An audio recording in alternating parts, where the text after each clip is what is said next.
The Entrepreneur Accelerator podcast presents marketing, strategy, leadership, and mindset. All that you need to accelerate your business and amplify your success. Now on air with your host, Reem Harfat.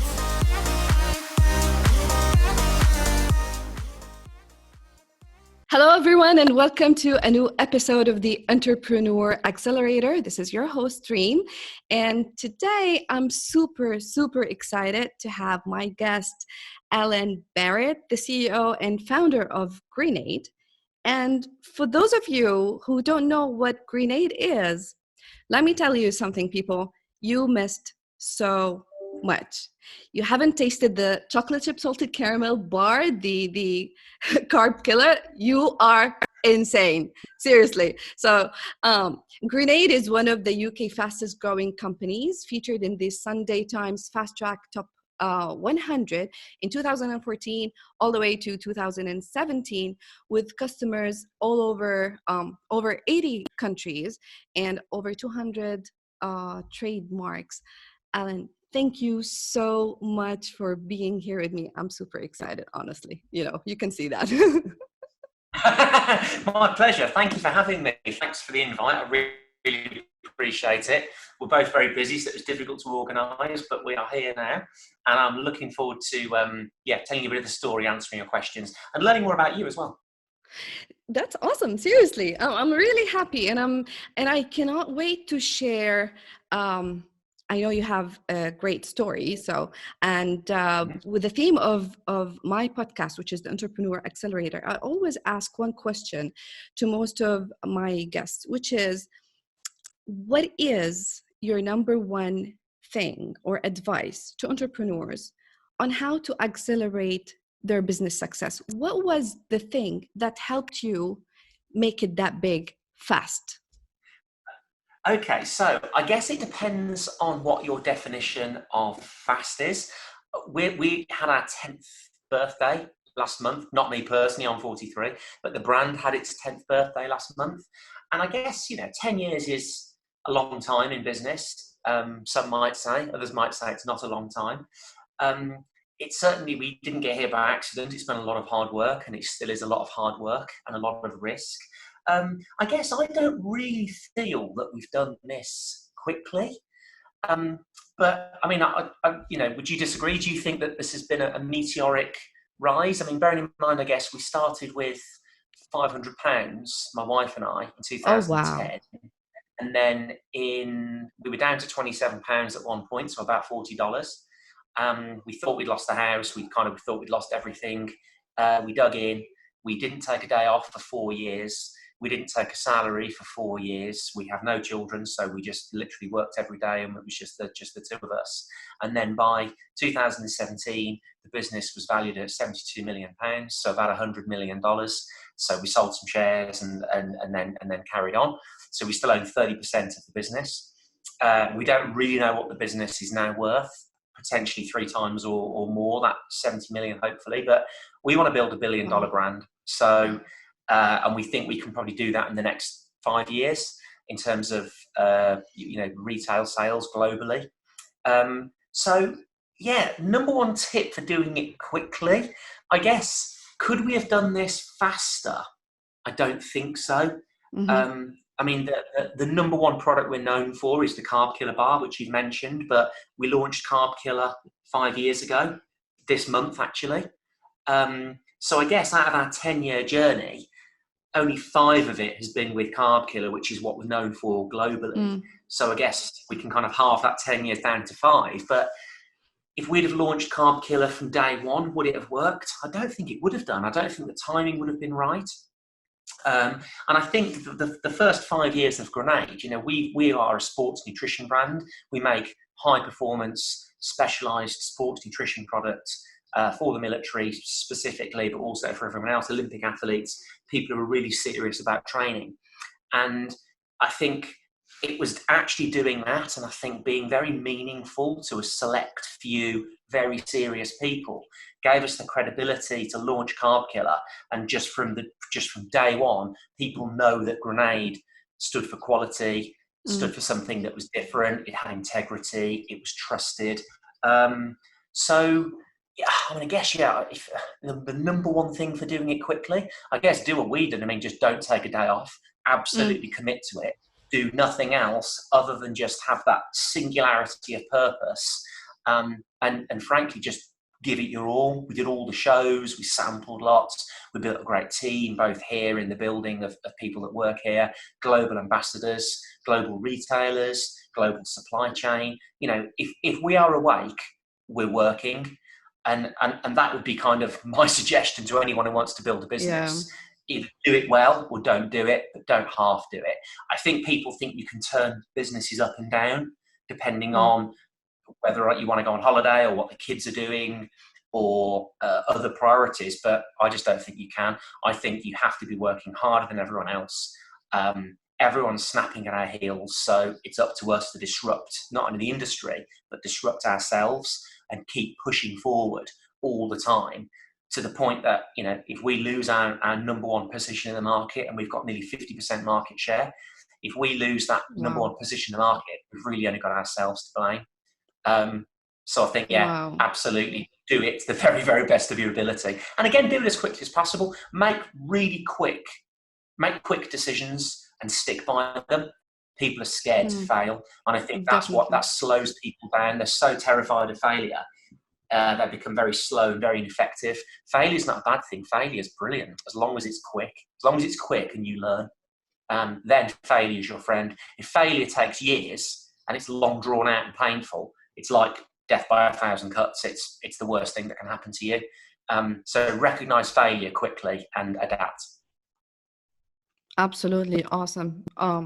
Seriously, my question, but it's amazing. You know why? Because somehow it's different from most of other people who would say, like, especially in the online entrepreneurship, I've met a lot of online entrepreneurs building, sometimes building the knowledge business online, or they having their brands just online, not on the offline world.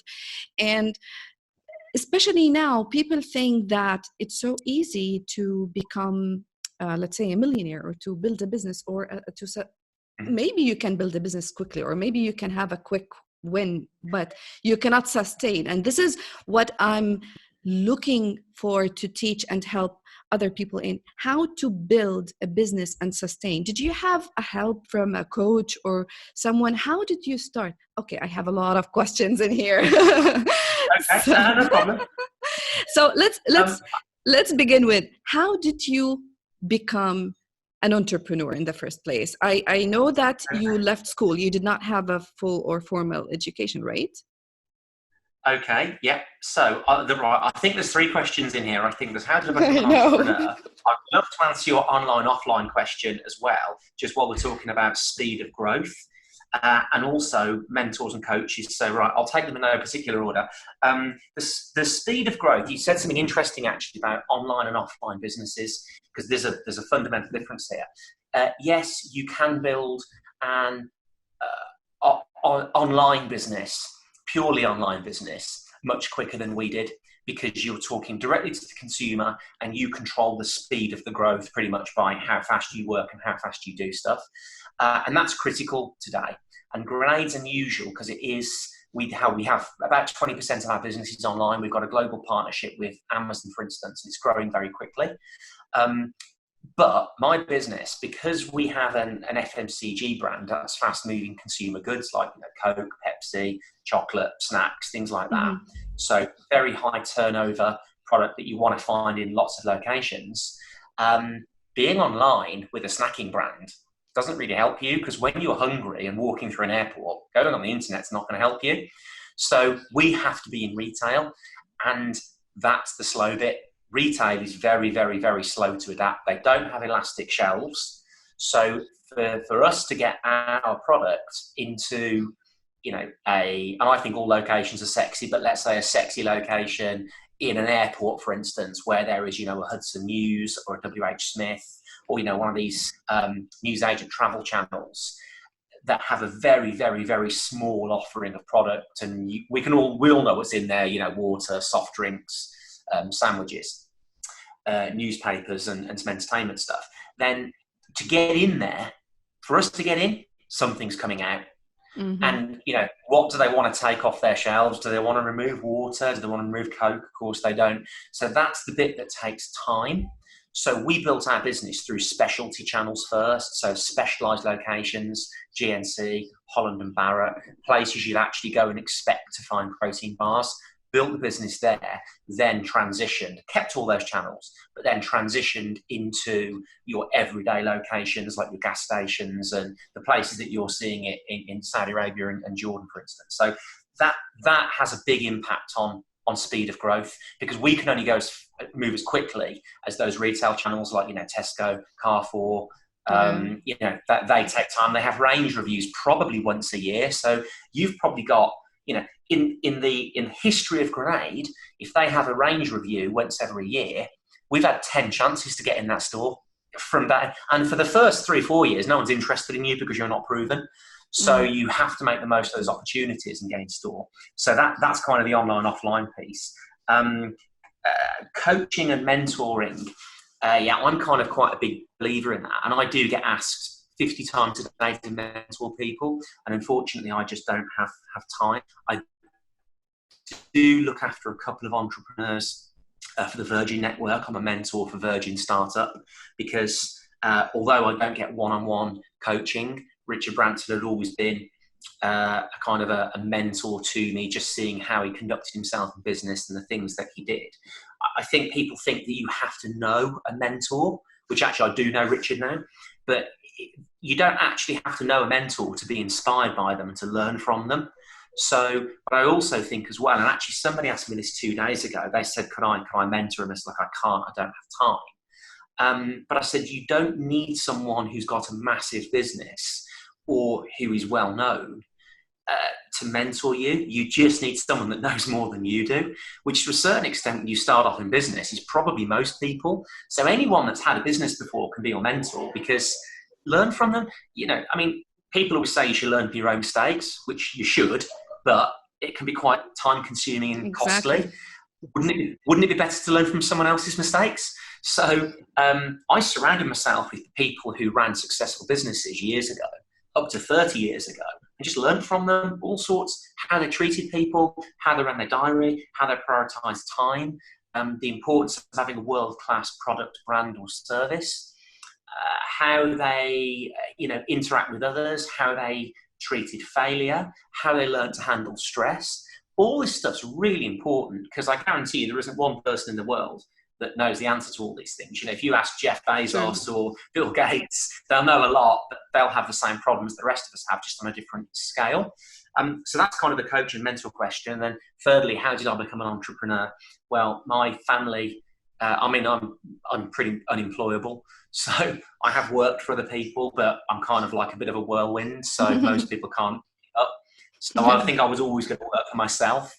And I have people. It's quite common with people like being dyslexic and that in business nowadays. And I don't have that, but I do think I'm very much on the spectrum, as most entrepreneurs are. And I just see things differently. And sometimes that's good and sometimes it's bad. But I think you have to learn how to take the good part of that. And I think that's kind of the elements of disruption. So my family had a mechanics business. They used to maintain heavy goods vehicles. This was my dad, my uncle and my granddad. They worked exceptionally hard. With the exception of my dad, my uncle and my granddad both died at work. My granddad went blind at 82 and carried on working. My uncle had a stroke and still went into work. He was 74 years old and then he died at work. And my dad at the time was 60, and my dad would definitely have gone the same way. They were just all workaholics and had their own business, but they actually never made any money. So I know I definitely got my work ethic from seeing them work hard, but with one difference. And I said, actually, if I'm going to work hard, I'm going to have something to show for it. because to be honest, they never did. I've actually made up for that. I bought my dad's business off him when he was 60 so he could retire. And I shut the business the following day because I didn't want the business, but I wanted him to have a retirement. So that was 17 years ago. And my dad is still, still around and kicking and enjoying his retirement. But he would have he would be dead. He would have carried on working until, for as long as he could. So I think that's kind of how and why I became an entrepreneur, just kind of by default. And I've always had some hustle. I've always been able to look at things and buy and sell. We call it wheeler dealing in the UK. Mm-hmm. So I've always been able to kind of communicate with people and kind of be a good middleman, be able to connect people. And someone said to me once, in fact, two of the things that stick out that people have said to me over the years, one of these many years ago, someone said to me, "Oh, you've got the Midas touch. Anything you do, you can just turn it into gold." That was something someone said. And I don't know if that's true, but it was a nice thing to say. And something else someone said was, I don't know how you do this, Al. You could buy something for £10, you could sell it for £5, and yet somehow you've made money. Oh, wow. Said that as well. And I had a distribution business, and it kind of shouldn't have succeeded the way I did it, but it did. So I just think that, if you can defy convention and do things differently, you can get them to do things for you. And I think that's really powerful. And if you look at someone like Richard Branson, he's a genius at that. People like him, and it's that simple. And he's super humble. And I think if you go into a business situation and, the timing is right, because I'm a big believer in timing, then, if people like you, they're just more likely to kind of help you. And we're in an underdog story at the moment where we're actually now competing with the world's biggest chocolate brands, all of whom we look up to. I grew up with Cadbury's chocolate in the UK because Cadbury's is in Birmingham. I'm from Birmingham. So I've got lots of family and friends that work at Cadbury's, and my sales director is the former managing director of Cadbury's as well. Wow. And as much as we like them, we compete with them, but we're offering something different. If we just created a regular chocolate bar and put it next to them, why would a consumer buy us? They've got Cadbury's, and it's a British institution. It's a 100-year-old brand. So we put something next to Cadbury's that's different. I eat chocolate myself, but I don't want sugar. Sugar is the enemy. So if I want chocolate and I don't want sugar, I'm not picking up a regular chocolate bar.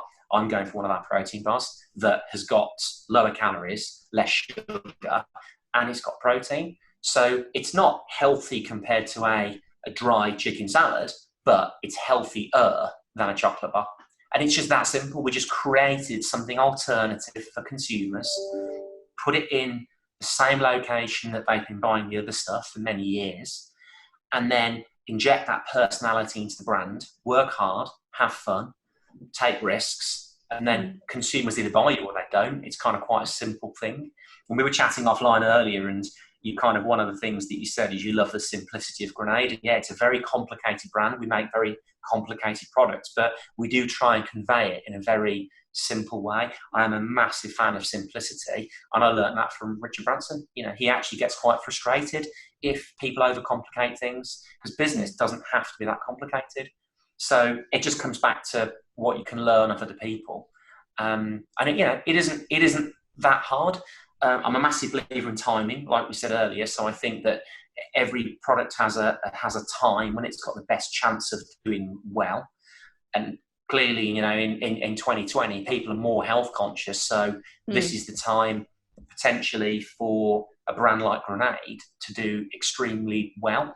And it is. But I really hope we can build something iconic like, Coca-Cola, and that it will still be around for many years to come, and that people still, enjoy eating it as much as we enjoy making it.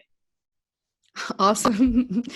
You made me have a lot of questions. Seriously, I don't know how can that fit in. Yeah, we've only got about 5 minutes left. I told you 20 minutes wouldn't be enough. Seriously.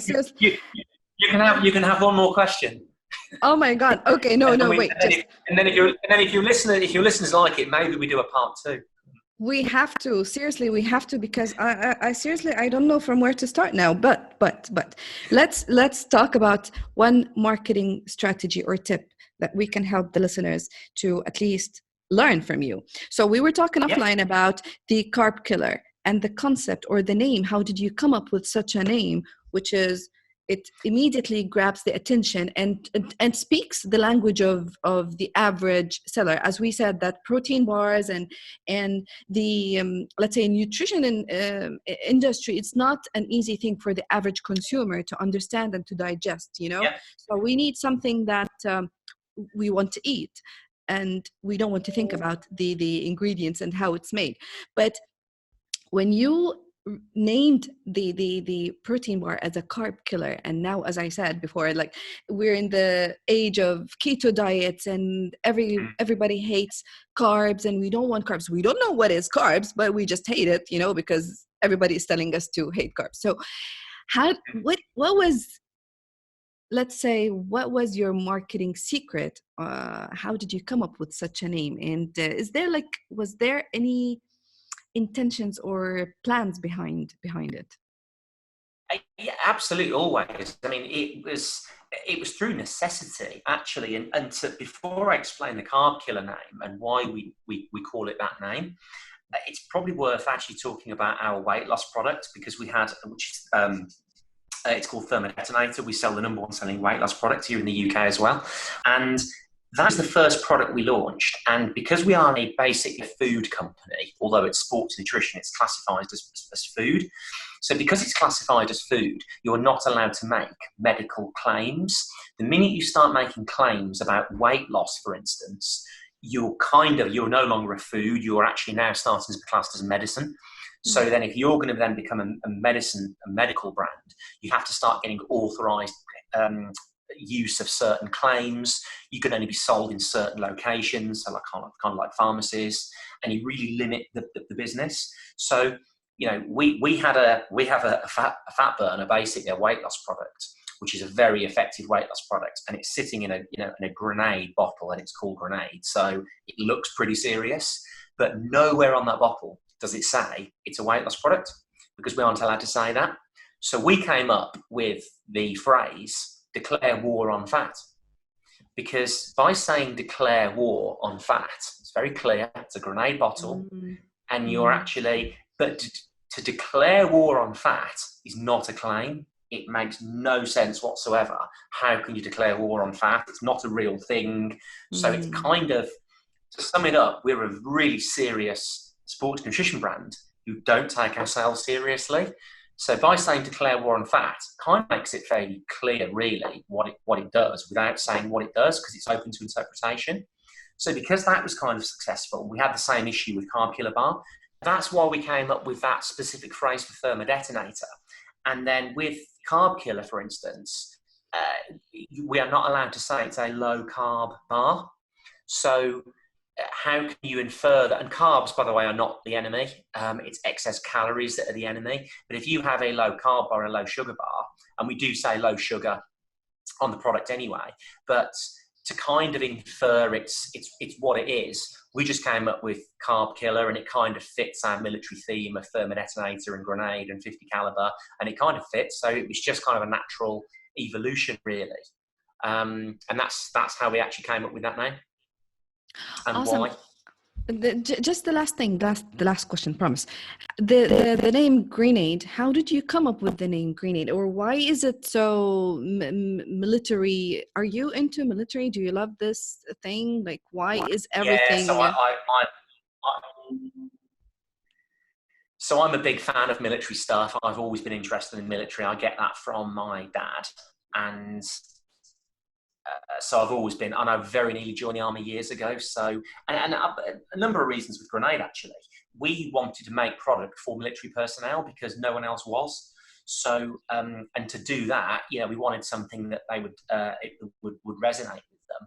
And because it's a very copycat industry, we wanted a name that was very strong and impactful and worked worldwide, that was protectable.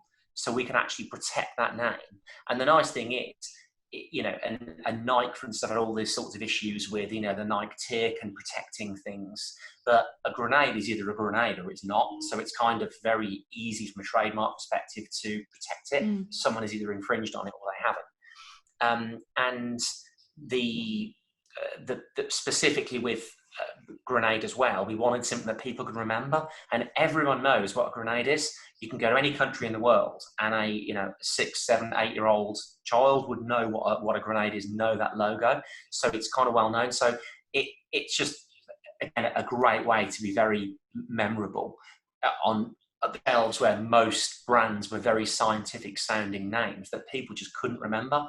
So if you've seen our product in a store, you'll remember it. And most brands you won't. That's so true. So true. Absolutely awesome. I wish I can ask you more because I really have a lot of questions for you. I'm just scared because the connection is not so good. So if there is anything that you can tell my audience, like last advice, last tip, I'm really sorry. I wish I can talk more, but how can we help? How can we help listeners, or how can we help entrepreneurs?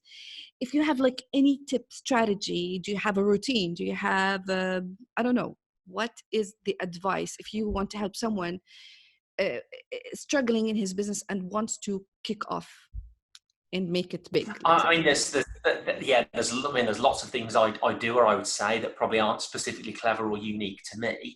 I have routine in some respects. So I have routines around kind of training and working hard, but I'm not the best person to ask about work-life balance, because if I'm awake, I'm working. I'm just one of those people. So I haven't really mastered the art of work-life balance yet. But I think one thing that I would say, and no one ever talks about this, I would say make sure you're consistent with what you do, because if you work hard for a day, a week, or a month, what does that mean? I've worked hard for 30 years, consistently hard. So if I haven't got somewhere after 30 years of working hard, I've done something very, very wrong. And I think people don't necessarily understand consistency. They get frustrated after probably certainly a lot less than 30 years. If you pushed a business idea for a month or 6 months or a year, at what point would you give up? And to be honest, we never gave up. And the harder things had got, or the harder things get, and the more negative people said it won't work, it just kind of made us do it all the more. In fact, Jules and I, my wife, we had a saying: when someone would be negative, we used to say, that's someone else we're going to prove wrong. And maybe that's not a very healthy way to drive a business, but it was a very powerful motivator for us, because I don't like being wrong. And I would hate someone to have said to me, oh, we told you that wouldn't work. So no one's ever been able to say that to me. We told you that wouldn't work, because we make it work. So I'd probably say that, but that's probably quite unique to me. But if your listeners have enjoyed this as well, I'm sure we can do a round 2. Let's see how this one goes. Yes. And I can always come back now we've done the backstory. But let's call this part 1. And then if there's more stuff you want to talk about, we can come back and we can do another version. So let's see, put it to the vote with your listeners. I will. Awesome. Thank you so much, at least for giving me a hope that I can talk to you again, because seriously, you left me with so many things to ask and write them all down.